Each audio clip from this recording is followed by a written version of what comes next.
Alors, l'application Concierge, donc c'est une application de navigation sur Internet, en particulier, donc c'est intégré à Virtual Earth, donc c'est du live. Donc là, on a besoin d'une connexion Internet et on offre 3 types d'accès, soit un accès directement à la carte, soit un accès par un champ de recherche, on peut taper, et on fait apparaître un clavier, soit un accès sur des données qui sont préalablement enregistrées avec en fait un ensemble de points de contact et on peut parcourir l'ensemble des MTC de par le monde ou en termes d'intérêt, on peut aller sur des points d'intérêt. Moi j'ai mis ici la Statue de la Liberté, la Tour Eiffel, donc on va aller voir la Tour Eiffel. Donc voilà. Et on démarre ici, on est connecté Virtual Earth, c'est du live.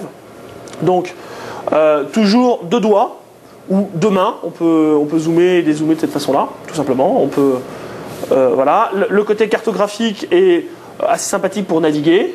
Donc voilà, on peut bien évidemment faire une rotation complète, il n'y a pas de souci. Et puis l'accès à la vue satellitaire si on le souhaite.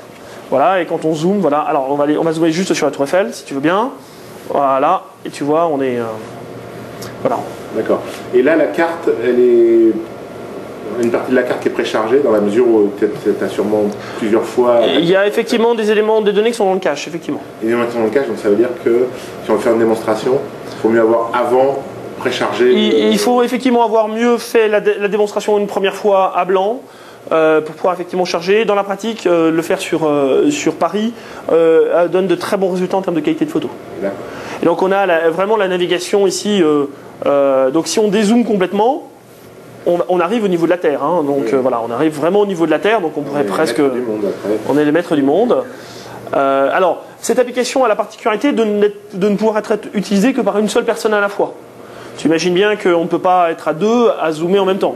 Sinon, on va avoir quelques soucis. Donc alors, moi je recommande toujours d'utiliser le mode cartographique lorsque l'on est en mode macro et en mode micro, de zoomer. Voilà, on va aller voir Big Ben par exemple.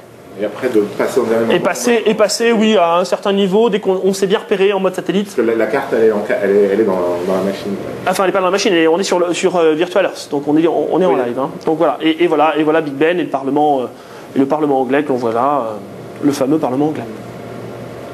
D'accord.